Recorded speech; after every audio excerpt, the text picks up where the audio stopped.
दोस्तों, जीवन में पैसा कितना ज़रूरी है ये शायद मुझे बताने की ज़रूरत नहीं है। और यहाँ जो लोग ये कहते हैं कि पैसों से खुशियाँ नहीं खरीदी जा सकती, उन्हें Jeff Bezos, Elon Musk, Bill Gates और मुकेश अंबानी को देखने के बाद सड़क पर जीवन बिताने वाले लोगों पर भी एक नज़र डाल लेनी चाहिए। यकीनन आप पैसे का महत्व समझ जाएंगे। आज के इस ज़माने में बिना पैसे के जीना लगभग नामुमकिन है। जीने के लिए पैसा उतना ही ज़रूरी चीज़ है जितना कि हवा, पानी और खाना। यही वजह है कि आज भिखारी से लेकर बिलियनियर तक हर कोई पैसे को पाना चाहता है। ये सिर्फ एक कागज़ का टुकड़ा नहीं है। इस पैसे में इतनी ताकत है कि कभी जंगलों में रहने वाला इंसान आज आसमान की बुलंदियों को छू रहा है। पर इस पैसे की शुरुआत कहाँ से हुई, ये कब बना, कहाँ बना, कैसे इसने लोगों को अपना गुलाम बना लिया, और सबसे ज़रूरी, पैसा क्या है, व्हाट इज़ मनी। आज के इस वीडियो में हम इन सभी सवालों के जवाब देने वाले हैं। वीडियो काफ़ी ज़्यादा इंटरेस्टिंग होने वाली है, इसलिए आप वीडियो के अंत तक हमारे साथ ज़रूर बने रहें। दोस्तों, क्या आपने कभी ये जानने की कोशिश की है कि आखिर इस वक्त पूरी दुनिया में कितना पैसा है? मतलब अगर पूरी दुनिया के पैसों को इकट्ठा कर लिया जाए तो ये कितना पैसा होगा? चलिए हम आपको बताते हैं। वो है 36.8 ट्रिलियन डॉलर। लेकिन ज़रा ध्यान दीजिए, ये सिर्फ वो पैसा है जो नज़र आता है। जो नज़र नहीं आता वो है 1300 ट्रिलियन डॉलर, यानी कि 1.3 क्वाड्रिलियन डॉलर। अब सवाल ये है कि इतना पैसा आया कहाँ से, पैसे को किसने बनाया और क्यों बनाया? दोस्तों, इन सभी सवालों के जवाब को जानने के लिए आपको जाना होगा आज से 17,000 साल पहले, यानी कि 15,000 BC में, जब दुनिया में पैसे का कोई नामो निशान नहीं था। उस समय इंसान छोटे छोटे कबीलों में ही रहते थे। उनके जीवन का एकमात्र उद्देश्य था खुद को जिंदा रखना, जिसके लिए वो शिकार किया करते थे। लेकिन हर दिन उतना शिकार मिल पाना जिससे इनके पूरे कबीले का पेट भर जाए, ये पॉसिबल नहीं था। पर भूख को तो कोई रोक नहीं सकता था। इनकी ये भूख ही थी जिसने इस कबीले को दूसरे कबीले से जोड़ा, और ये एक दूसरे से चीज़ों का आदान प्रदान करने लगे। ये अपने हथियारों के बदले में ताज़ा मांस लेते थे, और इसी तरह से उस समय बार्टरिंग सिस्टम का जन्म हुआ, यानी एक सामान के बदले दूसरे सामान को देना। रिसर्चर्स की माने तो इस बार्टरिंग सिस्टम की शुरुआत करने वाले मेसोपोटामियन ट्राइब्स थे, जो साउथ वेस्ट एशिया का मेसोपोटामियन रीजन में रहा करते थे। आज के समय में यहाँ पर इराक है। बार्टरिंग सिस्टम ने लोगों के अंदर कई तरह के परिवर्तन लाए, जिसमें सबसे इम्पॉर्टेंट था ट्रेड। लोग एक दूसरे से अब ट्रेड करने लगे थे। जो लोग एक समय अपने भोजन के लिए एक दूसरे का खून के प्यासे हुआ करते थे, वो अब व्यापार करने लगे थे। इसी के साथ समय बीतता गया और आबादी बढ़ती गई। हज़ारों साल बाद जब लोग शिकार के साथ साथ अनाज उगाने लगे, तो उन्हें बार्टरिंग सिस्टम में कई तरह की खामियां देखने को मिली। आबादी अधिक होने की वजह से उन्हें ये याद रखने में कठिनाई होने लगी कि किस इंसान को उन्होंने क्या दिया था और किससे क्या लेना है। इस समस्या से बचने के लिए उन्होंने मिट्टी के टुकड़ों के ऊपर लिखना शुरू कर दिया, जिससे अकाउंटिंग की शुरुआत हुई। लेकिन अभी भी बार्टरिंग सिस्टम में कई तरह की खामियां थीं, जिसमें सबसे बड़ी कमी ये थी कि बार्टरिंग सिस्टम के लिए दो लोगों की रजामंदी ज़रूरी होती थी, क्योंकि कई बार ट्रेड करते समय एक इंसान को तो उसकी ज़रूरत का सामान मिल जाता था, लेकिन अगले व्यक्ति को वो चीज़ नहीं चाहिए होती थी जो सामने वाला उसे दे रहा है। इसलिए एक समय के बाद इस तरह से ट्रेड को करना काफ़ी मुश्किल हो गया, और इस समस्या से छुटकारा पाने के लिए पैसे को जन्म दिया गया।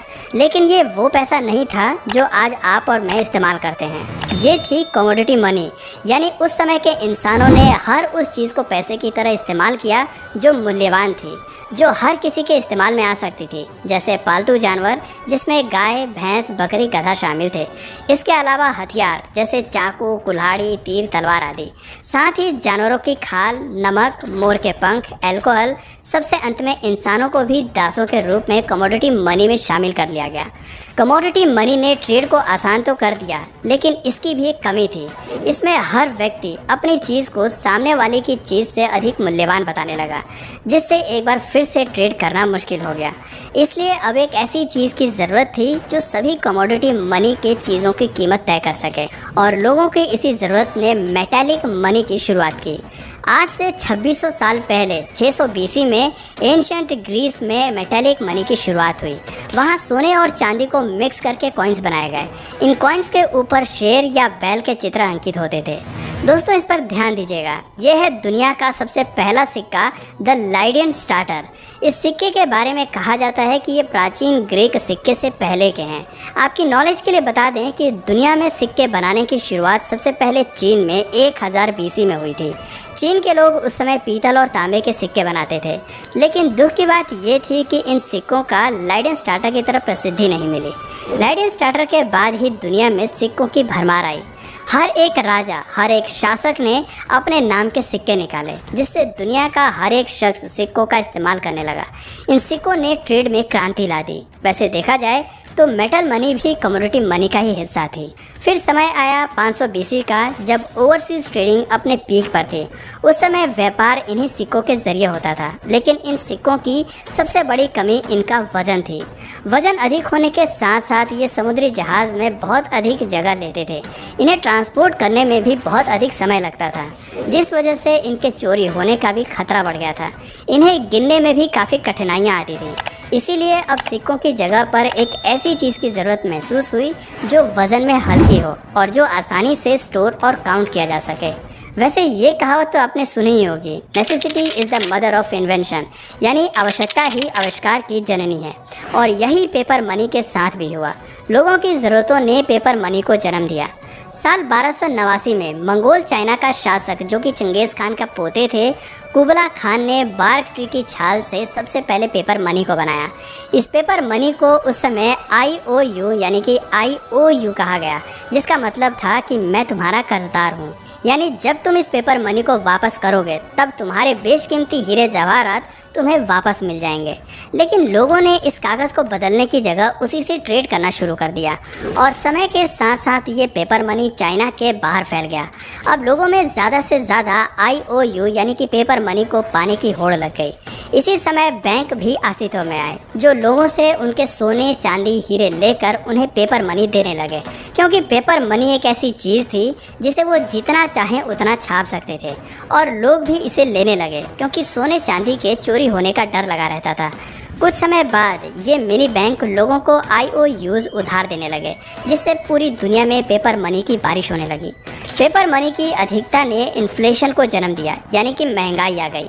जो सामान 1 IOU में मिलता था वो अब 10 IOUs में मिलने लगा। बैंकों में उतने सोने के सिक्के नहीं थे जितने कि शहर भर में पेपर मनी मौजूद थी। इस बात की खबर जब लोगों को हुई तो वे अपने सिक्कों को लेने के लिए बैंकों की तरफ दौड़ पड़े, लेकिन बैंक्स ने खुद को दिवालिया घोषित कर दिया। अब लोगों का बैंक्स पर से भरोसा उठ गया। लोगों के पास जो बचे खुचे सिक्के थे वो उसे अपने पास घर पर छुपा कर रखने लगे। पैसे का सर्कुलेशन भी अब पहले से बहुत कम हो गया, जिससे लोगों को भारी मुसीबतों का सामना करना पड़ा।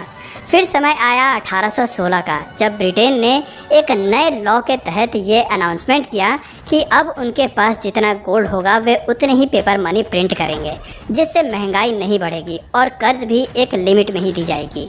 इस तरह से ब्रिटेन ने अपने पेपर मनी को गोल्ड के स्टैंडर्ड के मुताबिक कर दिया और कुछ ही समय में ब्रिटेन को देखकर बाकी सारी कंट्रीज़ ने भी अपने पेपर मनी को गोल्ड स्टैंडर्ड के मुताबिक कर दिया।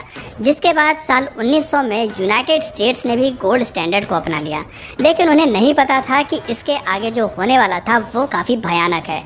दोस्तों, देश में जब पैसा ज़्यादा होता है तो इन्फ्लेशन होता है, यानी महंगाई बढ़ती है, लेकिन जब पैसा कम होता है तो डिफ्लेशन होता है, जो महंगाई से भी ज़्यादा खतरनाक होता है। और साल 1930 में यही हुआ। USA में डिफ्लेशन हो गई, क्योंकि चीज़ों की कीमत कम होने की वजह से कंपनी इतना पैसा नहीं कमा पा रही थी कि वो अपने एम्प्लॉयज़ को सैलरी दे सके। ऐसे सिचुएशन में लोगों के पास न ही जॉब था और ना ही पैसा, जिसके बाद इस मुसीबत से बचने के लिए साल 1933 में प्रेसिडेंट फ्रैंकलिन डी रोजवेल्ट ने गोल्ड और डॉलर के कनेक्शन को हमेशा के लिए ख़त्म कर दिया, जिससे बैंक्स के पास उनकी फिर से पुरानी ताकत लौट आई और अब वे एक बार फिर से धड़ल्ले से नोट छापने लगे। और फिर कुछ ही समय बाद इन्फ्लेशन की नौबत आ गई, जिसे कंट्रोल करने के लिए एक बार फिर से अमेरिका ने सेंट्रल बैंक FED की स्थापना की, जिसका काम ये रेगुलेट करना था कि देश में पैसा ना तो ज़्यादा हो और ना ही कम हो। लेकिन वो पैसा यानी IOU जिसे लोग गोल्ड में कन्वर्ट कर सकते थे, अब वो एक कागज़ का टुकड़ा बनकर रह गया था, जिसे फैट मनी कहा गया। दोस्तों, दुनिया में जितनी भी करेंसीज हैं वो सभी फैट मनी हैं। फैट मनी यानी कि वो करेंसी जिसका कोई आंतरिक मूल्य नहीं है, लेकिन सरकार द्वारा लीगल टेंडर यानी कि कानूनी मुद्रा के रूप में स्वीकार किया गया है। इसलिए ये कागज़ की करेंसी हमें वो सब कुछ दिलाती है जिसकी हम चाह रखते हैं। तो दोस्तों, आज की इस वीडियो में फ़िलहाल इतना ही। उम्मीद है आपको काफ़ी कुछ जानने और समझने को मिला होगा।